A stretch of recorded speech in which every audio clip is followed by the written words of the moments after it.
Boa noite. Boa noite. Dólar fecha a R$ 3,36, o maior valor em 12 anos. Ministro do Planejamento minimiza a alta e diz que flutuação do câmbio é normal. Em evento na capital paulista, Eduardo Cunha volta a criticar o governo. Violência em São Paulo. Latrocínio, que é o roubo seguido de morte, tem queda, mas assaltos a banco crescem. Mutirão da Secretaria Estadual da Saúde ajuda a diagnosticar a hepatite C.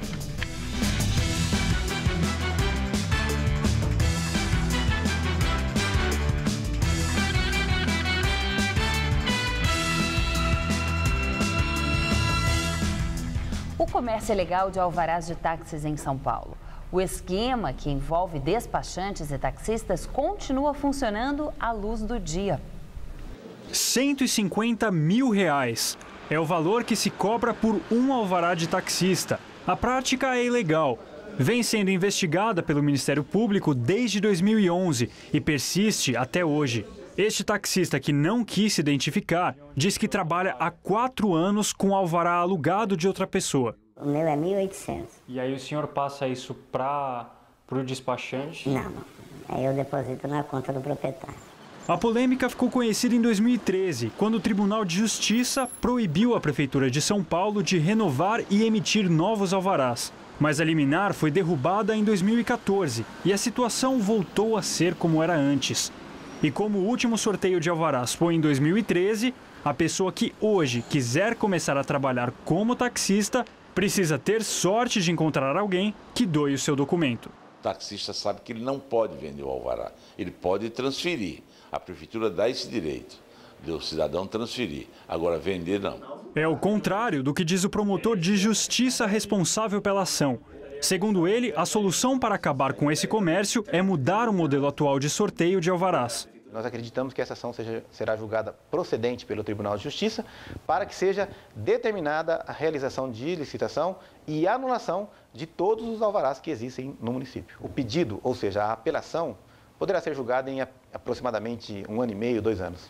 Um dos termos de declaração do Ministério Público mostra que alguns despachantes que trabalham com documentação de taxistas são intermediários da compra e da venda de alvarás ilegalmente. Segundo as investigações, o interessado já comprava um pacote. Funciona assim, ele adquire o direito de usar o alvará e, ao mesmo tempo, o despachante coloca o nome dele como coproprietário de algum táxi. Número de latrocínios, que são os roubos seguidos de morte, caiu na cidade de São Paulo no primeiro semestre deste ano, na comparação com o mesmo período de 2014. No entanto, o roubo a banco subiu.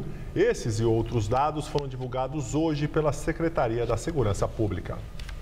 Os latrocínios no primeiro semestre de 2015 tiveram queda de 23,88% na capital paulista. Foram 183 casos em 2015 contra 201 no mesmo período de 2014. De acordo com os dados da criminalidade que vêm sendo divulgados pela Secretaria de Segurança Pública, os roubos a banco foram um dos únicos crimes que tiveram alta na capital. O aumento foi de 23%. O primeiro semestre de 2015 registrou 47 casos, 9 a mais que em 2014. Em relação ao mês passado, a maioria dos crimes registrou queda, na comparação com junho de 2014. Os roubos, em geral, caíram 10,21% em junho e os furtos 11,71%. Comentário de Bob Fernandes. Ano passado no Brasil, 56.765 homicídios, isso fora subnotificação e estatística maquiada. Campeão mundial em números absolutos, mantida essa média superior a 50 mil ano, o Brasil fechará 2015 com 1,5 milhão de homicídios nos últimos 35 anos. Esse massacre no Brasil é maior do que a soma dos mortos dos 27 anos de guerra civil em Angola e de todos os soldados norte-americanos mortos na Segunda Guerra e no Vietnã. Se some a isso os mortos nos 4 anos de guerra na Síria, os mortos na Primeira Guerra no Iraque e ainda não se alcança a tragédia brasileira. E não apenas. Não se atinge nosso 1,5 milhão, mesmo somando-se a isso, todos os mortos em 12 conflitos pelo mundo na primeira década desse século.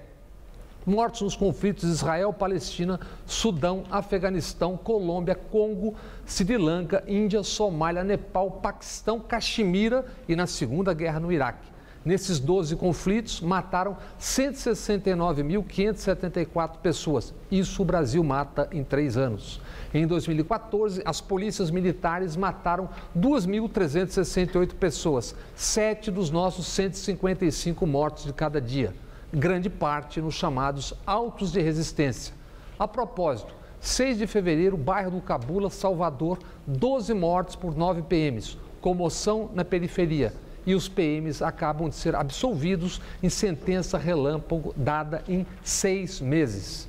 Em Manaus, o sargento PM Afonso Camacho foi assassinado durante assalto. No mesmo fim de semana, 37 pessoas chacinadas. Em uma noite, 22 executados a tiros. Nesse domingo, testemunha disse ao Fantástico: a chacina foi retaliação comandada por 5 ou 6 PMs de um grupo de extermínio.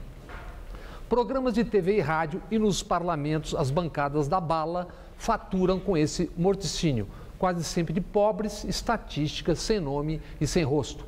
Embotadas, apavoradas pela multiplicação desse espetáculo, inclusive midiática, da violência, multidões acreditam que a solução para essa guerra civil não declarada está no bang bang. Boa noite. O mês de julho vai se despedir com muito sol e tempo firme. De acordo com os meteorologistas, não há previsão de chuvas pelos próximos 10 dias. Com isso, a semana promete ser bem típica de inverno, com madrugadas geladas, temperaturas amenas à tarde e umidade relativa do ar baixa. Mariana Armentano traz os detalhes da previsão.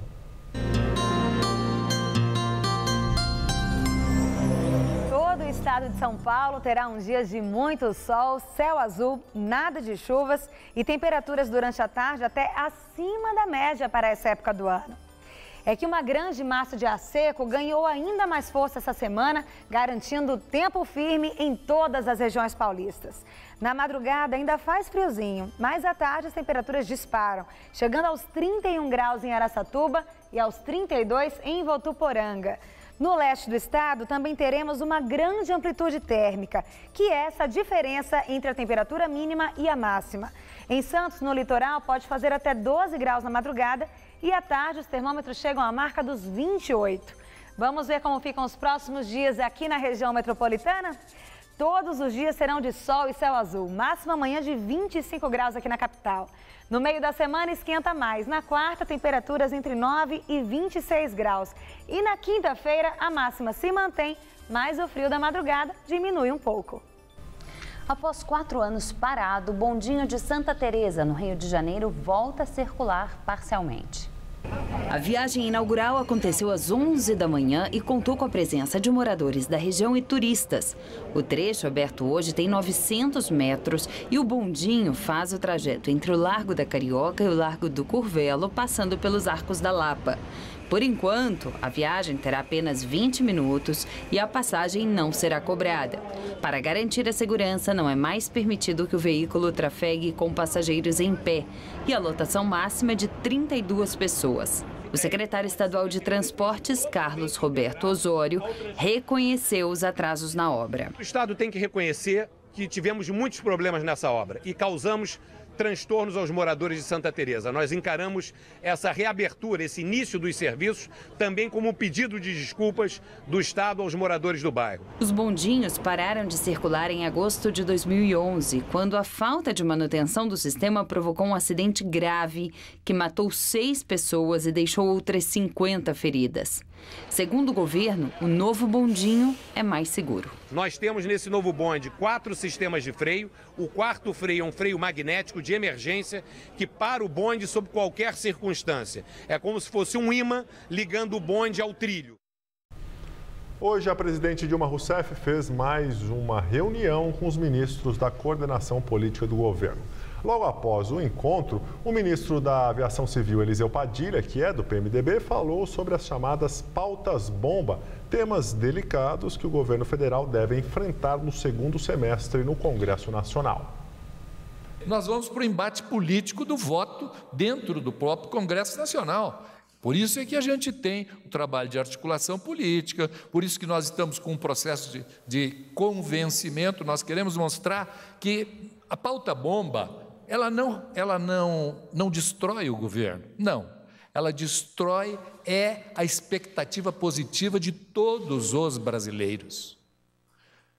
Nós não conseguimos separar, com medidas que possam ser bombásticas, o efeito apenas por sobre o governo, porque o governo de hoje pode ser a oposição de amanhã. Neste evento com empresários em São Paulo, o presidente da Câmara, Eduardo Cunha, do PMDB, voltou a criticar o governo e o PT. Antes do evento começar, um pequeno grupo de jovens protestou em frente ao hotel. Integrantes do movimento Juntos, que se dizem contra posições defendidas por Cunha, como a redução da maioridade penal. Fora Cunha! Fora Cunha! Cunha foi o convidado deste ano do almoço-debate organizado pelo LIDE, Grupo de Líderes Empresariais. O governo Dilma Rousseff voltou a ser alvo de críticas do presidente da Câmara.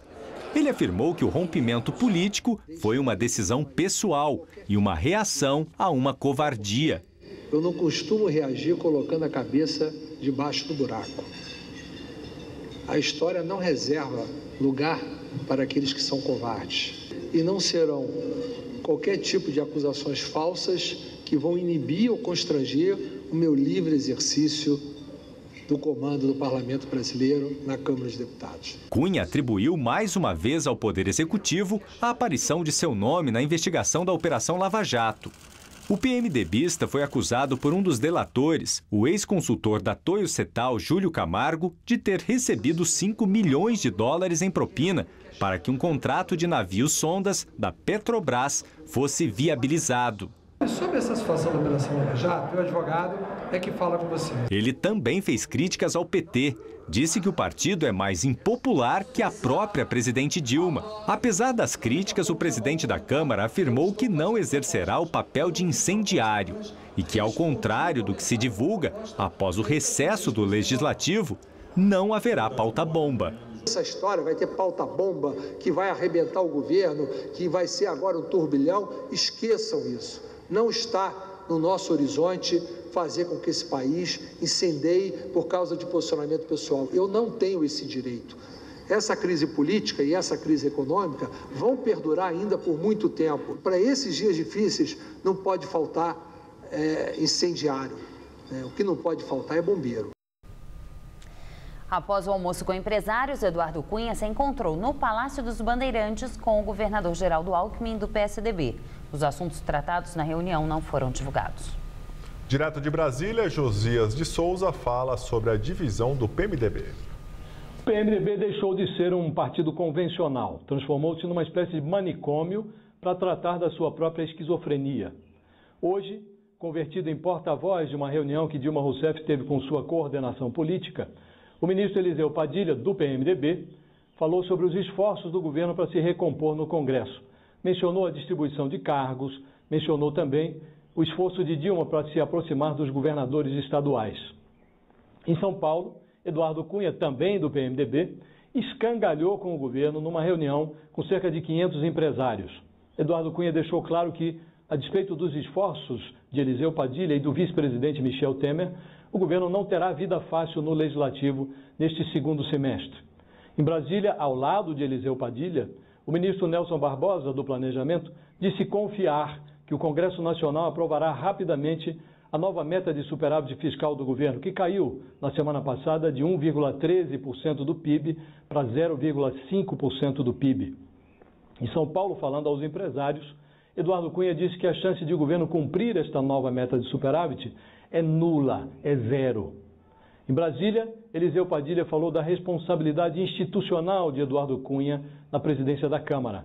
Em São Paulo, Eduardo Cunha deixou entreaberta a porta para a tramitação de um processo de impeachment contra Dilma Rousseff. Esse novo PMDB, esse esquizopartido, se comporta como um Napoleão de hospício, guerreando contra si mesmo. Michel Temer e Eliseu Padilha articulam, Eduardo Cunha e Renan Calheiros desarticulam. Enlouquecido, este PMDB informa que pretende lançar em 2018 um candidato próprio à presidência da República. É uma evidência que o PMDB, insatisfeito com esse novo papel de manicômio, ambiciona tornar-se uma piada. Boa noite. Mais 2 condenados no processo do mensalão petista tiveram progressão na pena. O presidente do STF, Ricardo Lewandowski, autorizou José Roberto Salgado e Simone Vasconcelos a cumprirem pena em regime semiaberto, que é quando o preso pode sair durante o dia para trabalhar e dormir na cadeia. Simone é ex-diretora da SMPIB, agência de Marcos Valério, e tinha sido condenada a quase 13 anos de prisão. Salgado era vice-presidente do Banco Rural e foi condenado a mais de 16 anos de detenção. Eles já cumpriram 1/6 da pena e tiveram direito ao benefício também por terem bom comportamento. Economia, dólar inicia a semana em alta e fecha cotado a R$ 3,36, o maior valor em 12 anos. O resultado, segundo analistas, é fruto das incertezas do mercado em relação ao ajuste fiscal no Brasil e também ao cenário ruim na economia da China. Ministro do Planejamento, Nelson Barbosa, diz que o câmbio tende a se estabilizar. Em entrevista coletiva no Palácio do Planalto, ele afirmou que é natural que haja um aumento temporário da inflação porque o país vive um momento de reequilíbrio das contas. Desde a semana passada, houve uma reavaliação não só por parte do governo do seu cenário fiscal, mas também por parte do mercado, do seu cenário de crescimento, de inflação. Nesses momentos é natural que os preços flutuem.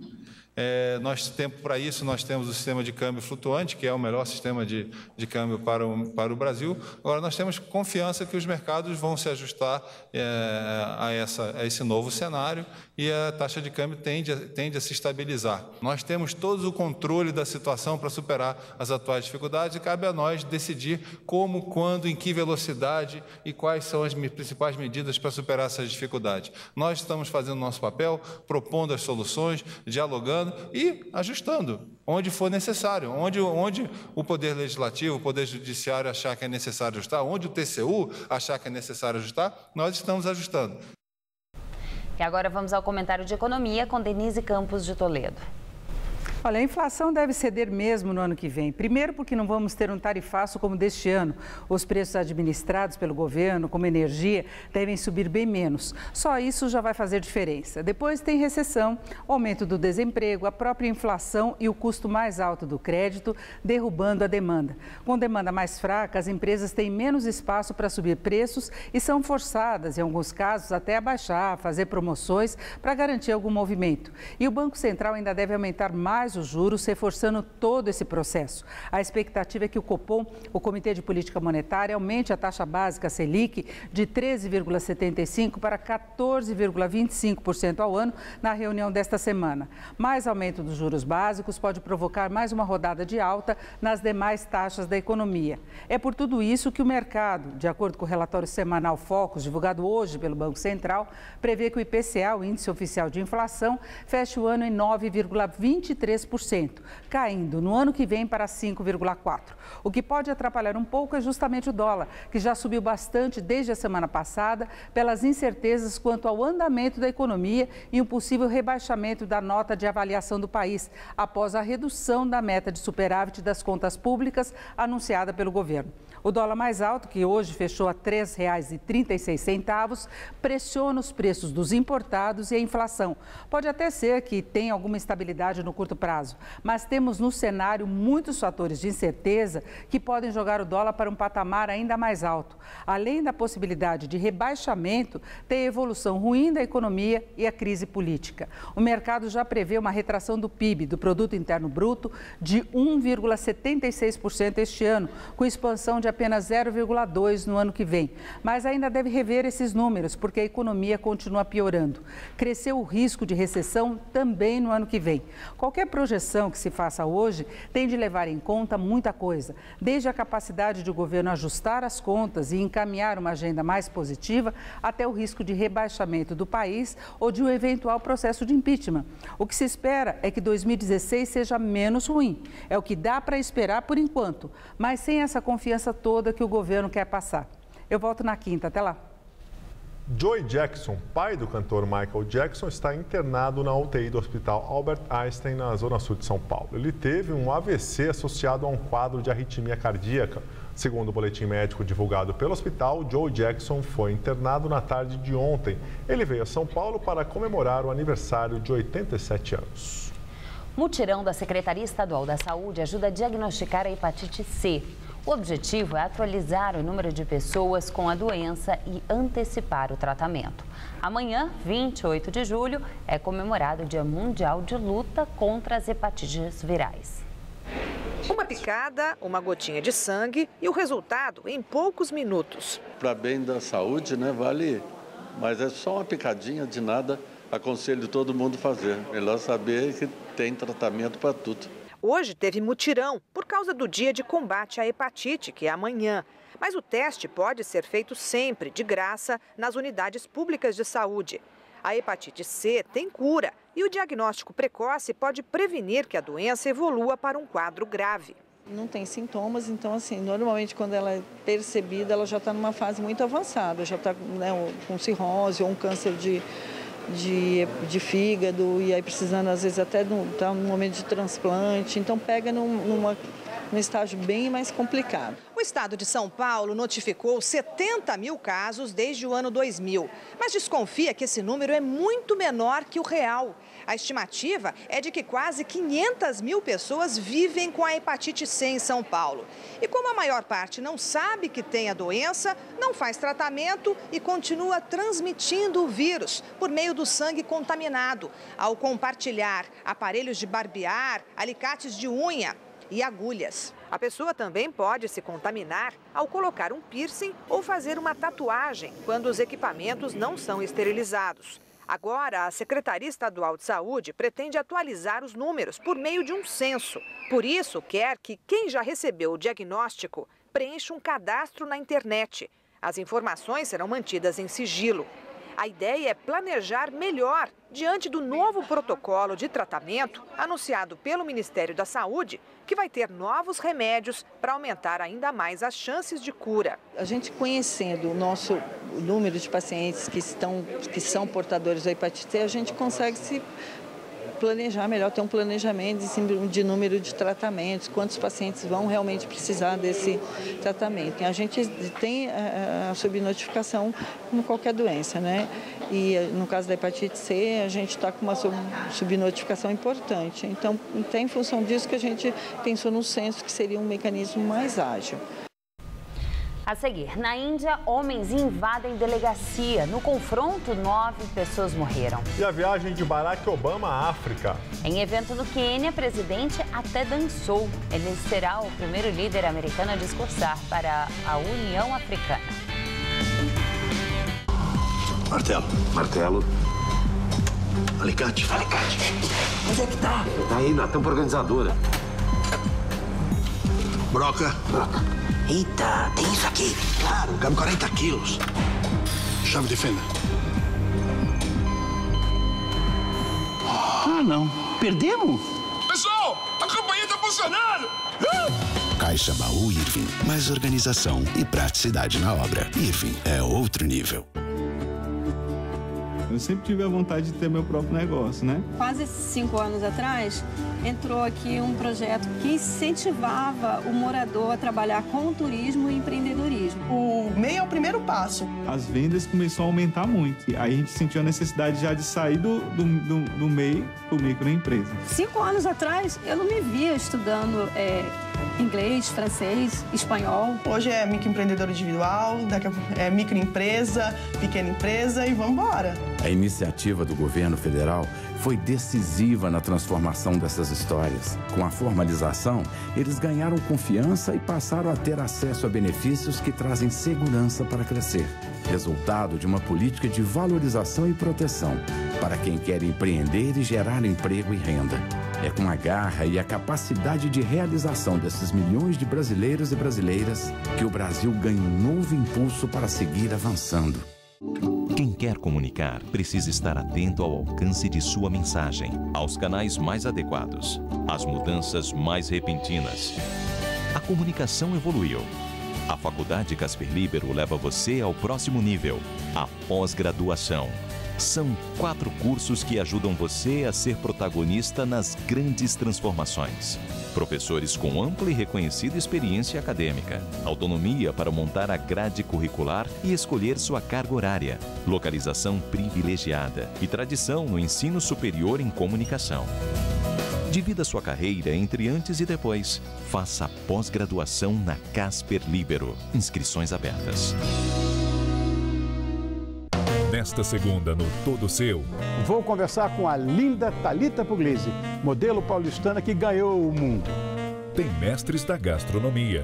E um bate-papo com o oftalmo Marcelo Cunha, impecável oftalmologista, que é parceiro do nosso programa e que faz um trabalho social muito interessante. Todo Seu, nessa segunda, 10h30 da noite. Pode me esperar que eu estou aqui te esperando também.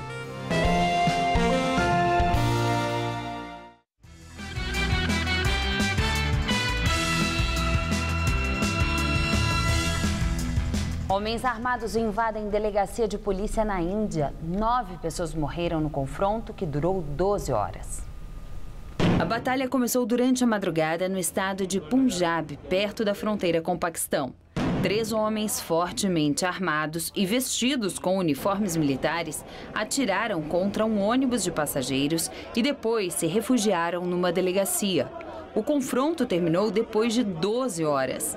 Além dos 3 invasores, morreram também 3 policiais e 3 civis. Os autores teriam entrado na Índia pelo Paquistão. Se for comprovado que eles vieram do outro lado da fronteira, o ataque deve elevar a tensão com o país vizinho. O controle da região da Caxemira foi a causa de 2 das 3 guerras que a Índia e o Paquistão já travaram desde que se tornaram independentes da Grã-Bretanha em 1947. Em visita à África, Barack Obama chega à Etiópia e discute segurança, combate ao terrorismo e direitos humanos. Antes de embarcar, ainda no Quênia, Obama chamou a atenção ao dançar um ritmo conhecido como Lipala.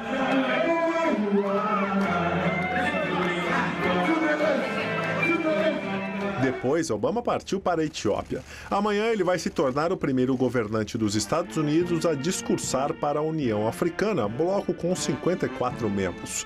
Na agenda também estão reuniões com líderes regionais para tratar da guerra civil no Sudão do Sul, que começou no final de 2013 e já matou milhares de pessoas. Ao lado do primeiro-ministro Haile Mariam Desalegn, Obama disse que os dois discutiram questões de direitos humanos. Obama pediu que o país promova a democracia e defendeu mais espaço para os jornalistas e para a oposição. O presidente americano também falou sobre a importância da cooperação contra o terrorismo, com a Etiópia à frente da luta contra o grupo Al-Shabaab, ligado à rede Al-Qaeda e baseado na Somália. A edição das 10 do Jornal da Gazeta termina aqui. Boa noite. Fique agora com o Ronivon no Todo Seu. Uma ótima semana para você e até amanhã. Daqui a pouco, 11h30 da noite, o Cidade Ocupada fala sobre as polêmicas torcidas organizadas. Assista agora, Todo Seu.